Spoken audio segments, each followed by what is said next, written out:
This is the start of the collapse of World Trade Center No. 1, also known as the North Tower.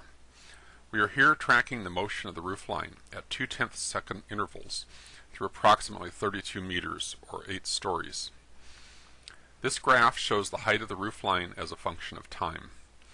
The analysis is simpler if we plot velocity as a function of time.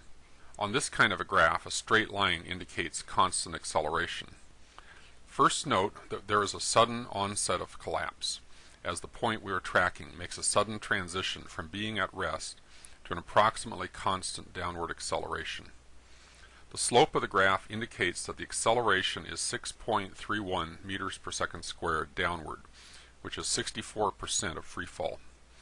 In other words, once it starts falling, the upward resistive force is only 36% of the weight of the falling section of the building. So far, so good. But now turn it around. Newton's third law says interactions between objects work both ways. The forces two objects exert on each other are always equal and opposite.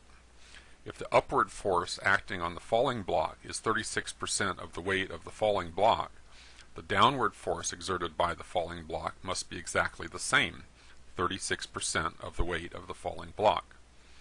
In other words, the top section of the building is exerting less force on the lower, stronger, undamaged structure than it would if it were simply sitting motionless.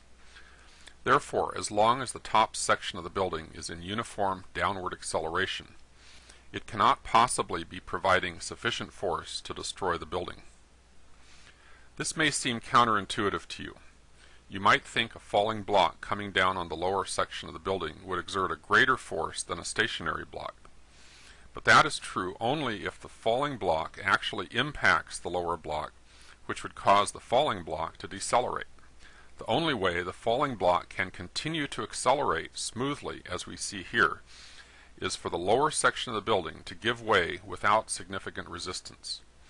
If this rate of acceleration continued all the way to the ground, the building would fall in about 11.5 seconds.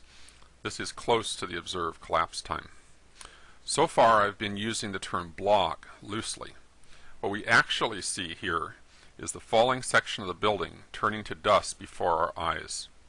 But what is happening to the upper section of the building behind the dust clouds doesn't really affect this analysis. Given the fact that it is accelerating downward, the top section of the building, whatever its condition, cannot possibly be destroying the lower section of the building. The destruction of the building must be caused by something else.